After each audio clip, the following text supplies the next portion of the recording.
আমি খাতায় লিখে দিচ্ছি। এত সুন্দর নরম তুলতুলে আলুর দম আর এত সুন্দর ঝরঝরে কিন্তু বাসন্তী পোলাও বাড়িতে বানাতে হলে প্রায় সামান্য কিছু উপকরণ আর সামান্য সময় নষ্ট করে। চলো আজকে কিন্তু রেসিপিটা শুরু করা যাক।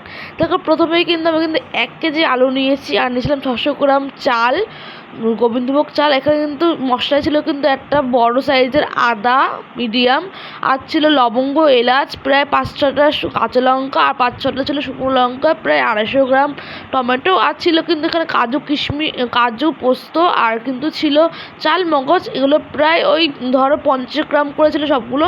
দেখো গরম তেলের মধ্যে আমি কিন্তু প্রথমেই কিন্তু লবণ দিয়ে দিই যাতে লবণটাতে না তেলটাতে না ছেটে চারপাশে, এই জন্য।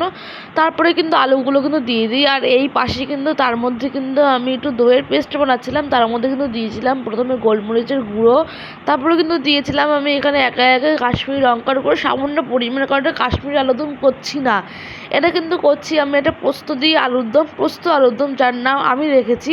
তার মধ্যে কিন্তু আমি দিয়ে দিয়েছিলাম কিন্তু গরম মশলা সামান্য পরিমাণ, কারণ সব কিছু অল্প দিচ্ছি, কারণ এই তোমার না ওই কাঁচা মশলাগুলোর মধ্যে না সব কিছু আছে, তার জন্য আমি সব কিছু অল্প অল্প করে দিচ্ছি যাতে ব্যালেন্স থাকে সব কিছুর। আর সামান্য একটু লবণ স্বাদের জন্য সামান্যই দেবে, কারণ বেশি লবণ দিলে না পরে ব্যালেন্স করতে তোমাদেরই অসুবিধা হবে। তারপর সবগুলো কিন্তু ভালো মতো মিক্স করে নেব। আর এটা না আমি এই গতকাল আমি মেলা থেকে কিনেছি, আজকে কিন্তু কাজে লেগে গেল।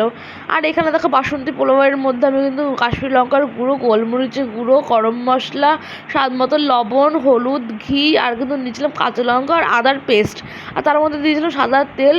এই সবগুলো কিন্তু ভালো মতন কিন্তু আমি কিন্তু মেখে নিয়েছিলাম একদম পুরো সুন্দর করে, প্রায় ওই আধ ঘন্টা মতো রেস্টে রেখে দিয়েছিলাম। আর এই পাশে দেখো আমার কিন্তু আলুগুলো কিন্তু ভাজা কিন্তু হয়ে গেছে।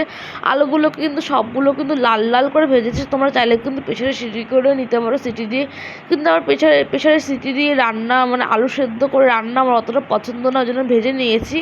আর এখানে দেখো আমি কিন্তু আলুদমের জন্য কিন্তু প্রথমেই কিন্তু এখানে গরম মশলা, গোটা গরম মশলা ফোড়ন দিলাম, তার মধ্যে টমেটো দিচ্ছিলাম। টমেটোটা একটু লাল লাল একটু হয়ে আসলে, একটু লালচে লালচে, তার মধ্যে কিন্তু আমি দিয়ে দিয়েছিলাম আদা আর লঙ্কার পেস্ট।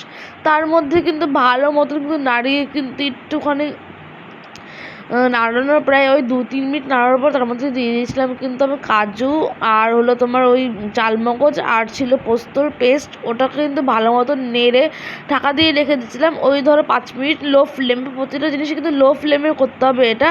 তার মধ্যে কিন্তু দিয়ে দিয়েছিলাম কিন্তু আমি দই। আর হ্যাঁ, মনে রাখতে হবে যেটা পোড়া না লেগে যায়, একদম কিন্তু পোড়া লাগলে কিন্তু হবে না। এটা কিন্তু ভালো মতো নাড়িয়ে কিন্তু আমি কিন্তু প্রায় ওই 1-2 মিনিট নাড়িয়ে লো ফ্লেমে তার মধ্যে কিন্তু আমি ঢাকা দিয়ে দিই। তারপরে কি দেখো এই কালারটা কিন্তু এরকম কিন্তু আসবে। এরকম আসার পর কালারটা লালচে লালচে বাদামি আসার পরে কিন্তু সবগুলো আলু কিন্তু আমি দিয়ে দিই। আলুগুলোকে নিয়ে ভালো মতন কষিয়ে নিই লো ফ্লেমে, একদম পুরো লো ফ্লেমে কিন্তু সম্পূর্ণ রান্নাটা করতে হবে তোমাদের।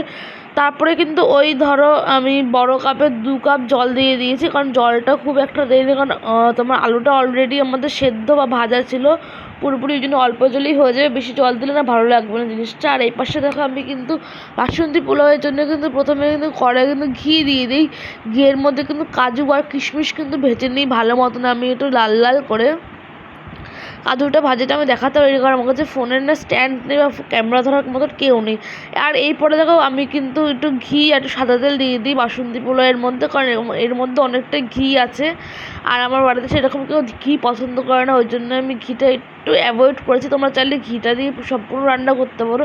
আর তার থেকে বড় কথা জানো তো কি, ঘিটা দিলে না একটু লেগে লেগে আসবে, আমার মতে একটু সাদা তেল দিয়ে করাই ভালো, সামান্য সাদা তেল। তারপর আমি কিন্তু হাই ফ্লেমে 5 থেকে 10 মিনিট আমি ভাজার পর জল দিয়ে দিই প্রায় 600 গ্রামের মতন। জলটা না এমনভাবে দিতে হবে যাতে কিন্তু চালটার মানে সামান্য কিছু অংশ ঢেকে যায়, মানে খুব একটা বেশিও না খুব কম না। আমি যতটা দিয়েছি অতটাই ধরো ওই 600 গ্রাম, 500 গ্রাম চালের মধ্যে 6 থেকে 700 গ্রাম জল দিলেই কিন্তু অনেক। এর বেশি জল দিলেই কিন্তু তোমাদের বাসন্তী পোলাও কিন্তু ঝরঝরে হবে না, হবে কিন্তু খিচুড়ি হয়ে যাবে। দেন দেখো আমি এটা কিন্তু পুরো হাই ফ্লেমে রেখে দিয়েছিলাম 5 মিনিট, কিন্তু লো ফ্লেমে দিয়েছি। আর এই পাশে দেখো আমরা কিন্তু আলুর দম কিন্তু অলমোস্ট কিন্তু হয়ে এসছে। তার মধ্যে আমি কিন্তু প্রায় ওই গরম মশলা আর একটু গোলমরিচের গুঁড়ো আর একটু ধনেপাতা দিয়ে দিয়েছিলাম, দিয়ে বন্ধ করে দিয়েছিলাম আমি গ্যাসটা বন্ধ করার পরে আমি এটা দিয়েছিলাম। আর আর এই যে দেখো আমার আলুর দম কিন্তু প্রায় কিন্তু রেডি, প্রায় কি পুরোই রেডি হয়ে গেছে। আমার আলুর দমগুলো কালারটা দেখেছো কতটা সুন্দর এসছে, আর আলুগুলো কিন্তু পুরো গোটা গোটা, আলুগুলো কিন্তু সবগুলো কিন্তু সুন্দরভাবে সেদ্ধ হয়েছিল। আর এই পাশে দেখো আমার বাসন্তী পোলাও কিন্তু জল কিন্তু টেনে নিয়েছে, দেখেছো কতটা ঝুরঝুরে হয়েছে, একটা চালও কিন্তু ভাঙেনি। কিন্তু তারপরে কিন্তু কাজু কিশমিশ দিয়ে দিই, দিয়ে কিন্তু ভালো মতন নাড়িয়ে কিন্তু আবারও কিন্তু রেখে দিই।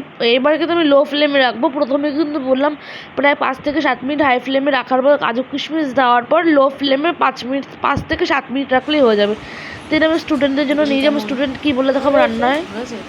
সত্যি ও কিন্তু খেয়ে কিন্তু খুবই টেস্ট পেয়ে যায়। আর আমি বাড়িতে এসে কিন্তু এই ভিডিওটা নিই, কারণ দিনের বেলা আমি টাইম পাইনি আর করার। আর এই যে দেখো আমার কিন্তু বাসন্তী পোলাও আলুর দম কিন্তু রেডি। কিন্তু কেমন লাগলো অবশ্যই কিন্তু জানাবে। আর এরকমই আরও রেসিপি পেতে আমাকে কিন্তু অবশ্যই কিন্তু ফলো করতে হবে। আজকের মতন এখানেই এন্টারটা।